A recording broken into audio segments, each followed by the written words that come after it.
నిజంగా మీ మనసులో మీరు చేసినటువంటి తప్పిదమ్ముల విషయంలో, మీరు చేసిన పొరపాట్ల విషయంలో ఒక్కసారి మోకరించి దేవుని ఎదుట మీరు ఒప్పుకొని పశ్చాత్తాపపడితే దేవుణ్ణి మీరు దగ్గరకు రప్పించుకున్నట్లు అవుతుంది.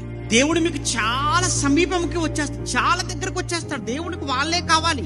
గర్వించే వాళ్ళొద్దు, తిరగబడే వారొద్దు, సమర్థించుకునే వారొద్దు. చాలా మంది ఈ రోజుల్లో చేసేది ఏంటంటే సమర్థించుకోవటం అండి. అది తప్పని కనబడుతున్నా, తప్పని తెలిసినా ఆ తప్పును తప్పని ఒప్పుకోవటం, ఎక్కడో ఇగో అడ్డొచ్చేసి సమర్థించుకునే ప్రయత్నం చేస్తుంటారు. ఇంకా ఎంత దారుణం అంటే బైబిల్లో ఉన్నటువంటి వాక్యాలను వాడుకుంటూ ఉంటారు.